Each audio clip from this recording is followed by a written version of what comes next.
त्रिपुरा के पूर्व मुख्यमंत्री और बीजेपी के प्रदेश के प्रभारी विपुल कुमार देव आज हांसे में पहुंचे और पत्रकारों से बातचीत की और उनसे तीखे प्रश्न पूछे गए कि आने वाली सरकार क्या बीजेपी की होगी कि 5-6 स्टेट के अंदर बीजेपी ने लूज़ कर दिया है, तो आगे क्या रहेगा, क्या गठबंधन की सरकार या गठबंधन का कार्यक्रम आगे तक चलेगा। तो उस पर उन्होंने क्या उत्तर दिया। मुझे लगता मैं पहली बार हिसार में मेरे पत्रकार मित्रों से मिल रहा हूँ और ऐसी दिन में मिल रहा हूँ जो पर्यावरण दिवस है।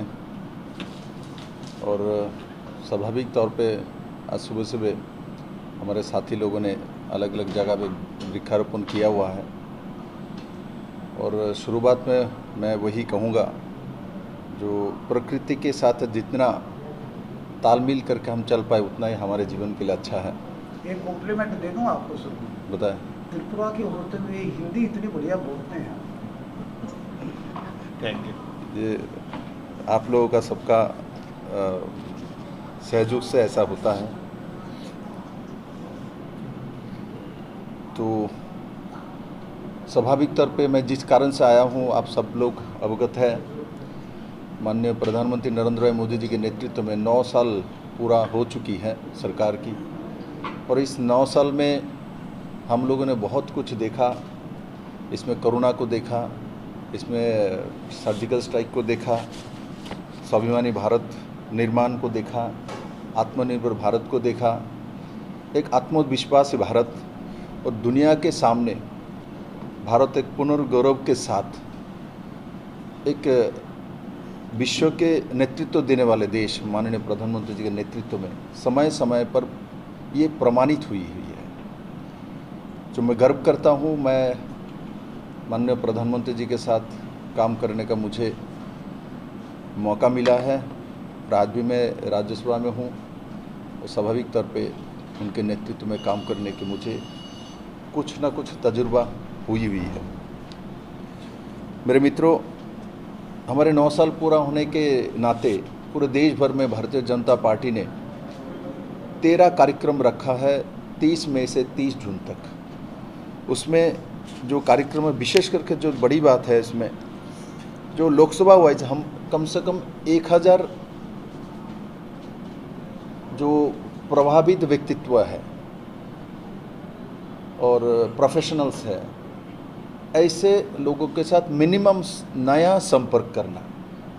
ऐसा नहीं है जो भारतीय जनता पार्टी के साथ हमारे कार्यक्रम के साथ जुड़े लोगों को जोड़ के बातचीत कर लिया, उनके जनसंपर्क कर लिया, उनके घर में पहुंच गया, नहीं। हम नए संपर्क करना और नए साथी को अपने साथ जोड़ना, ये हमारा पहला लक्ष्य है। द्वितीय लक्ष्य है बड़े मात्रा में जनसंपर्क करना। हम जनसंपर्क करते रहते हैं, सांगठनिक रूप से करते रहते हैं, किंतु बहुत बड़े मात्रा में जनसंपर्क मतलब आम जनताओं के साथ। हमारे दोनों सरकार अपनी ही है, राज्य सरकार भी है, केंद्र सरकार भी है। दोनों सरकार की जो काम काज है और प्रभाव है, जनता कैसा सोचता है, क्या जनता सबको जानती है ना, इसमें कुछ कमी रह गई है, उसको दूर करना है और दूर करके साथ जोड़ना है और सब विषय में जानकारी देनी है। आजकल इलेक्ट्रॉनिक्स मीडिया के ज़माना है, प्रिंट मीडिया है, सोशल मीडिया है, सब कुछ जानकारी होते हुए भी होती नहीं, क्योंकि बहुत सारी चीज़ ऐसा हमारे जीवन से छूट जाती है जो मेरे जीवन को बना सकता है। मैं बहुत लोगों को देखता हूँ जो माननीय प्रधानमंत्री के नेतृत्व में सरकार चलती है, सोशल जस्टिस वेलफेयर मिनिस्ट्री हमारे पास है और उसमें जो हमारे जो कमज़ोर वर्ग है आर्थिक रूप से और जो रिज़र्व है कैटेगरी में है, इनके बच्चों को विदेश में भी पढ़ाने के लिए व्यवस्था है मेरिट में, किंतु बहुत सारे लोगों को पता नहीं। मैं खुद देखता हूँ, मैं भी मुख्यमंत्री रह चुका हूँ, तो हमारे पास आता है आप अपने फंड से कुछ पैसा दीजिए, बेटे को हम यूरोप पढ़ाना चाहते हैं, वहाँ पढ़ना चाहते हैं। किंतु जब मैं ढूंढता हूँ, देखता हूँ मेरिट में भी वो अपने आप ही अपने क्षमता बल में जा सकते हैं, क्योंकि भारत सरकार ने ऐसा व्यवस्था करके रखे। मैं एक उदाहरण आपके सामने प्रस्तुत इसीलिए किया क्योंकि ऐसे बहुत सारे हज़ारों उदाहरण हैं जिससे अपने जीवन शैली परिवर्तित हो सकता है, अच्छा जीवन लोग जी सकता है।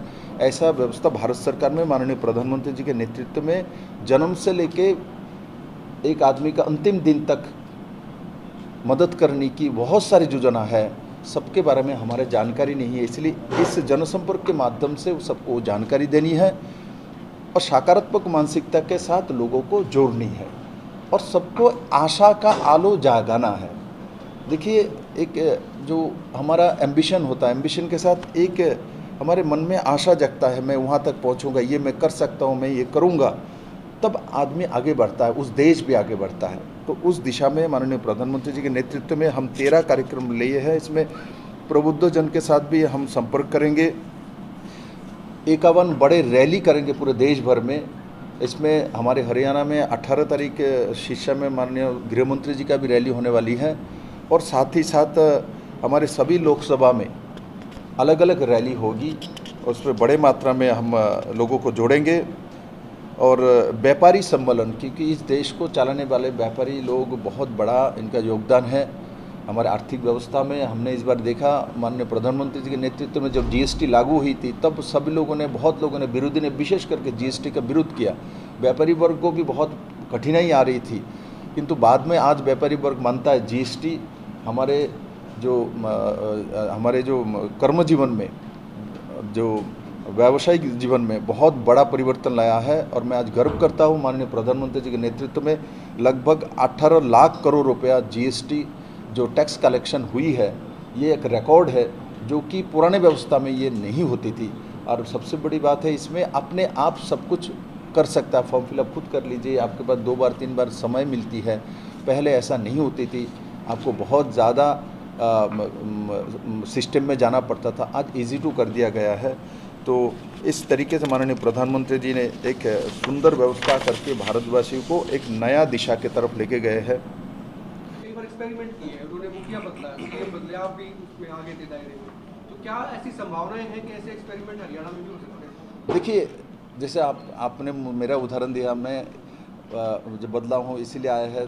मैं पूरे इलेक्शंस में, आपने देखा मैं हरियाणा प्रभारी हूँ, उस इलेक्शन में 2 महीना मैं त्रिपुरा में रहा हूँ, चाहे तो बाई इलेक्शन हो, चाहे त्रिपुरा का विधानसभा इलेक्शन हो, सब में रहा हूँ। ये पार्टी का कोई ज़रूरत पड़ता है, कोई समय होता है, समीकरण होता है, उसमें बदले जाता है व बदल नहीं भी जाता है।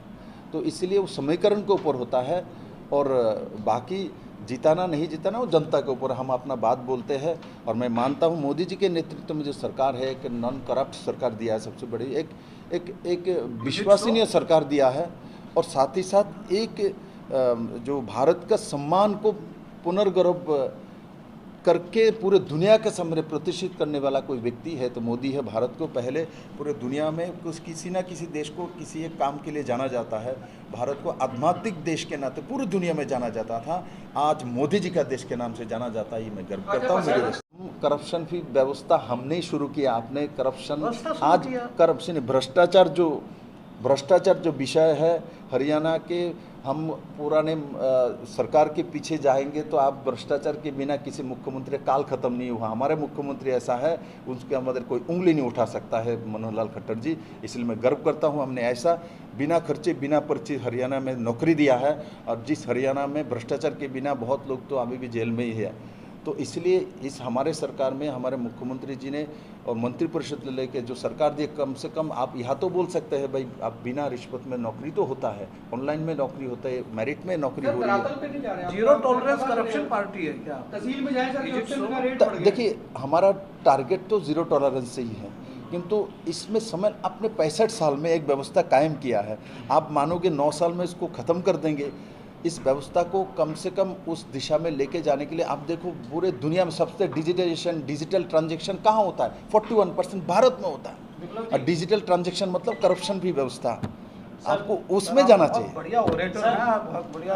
एक बार कांग्रेस में भी ये बात चल गई थी कि Indira is India, India is Indira, ताकि वो आप भाजपा में भी ये नहीं कि मोदी जी ही सब कुछ है, ये भी मोदी जी ने कर दिया, वो भी मोदी जी ने कर दिया। देखिए मैं कह रहा हूँ, बीजेपी सांगठनिक पार्टी है, उसको ऊपर लीडरशिप रहता है।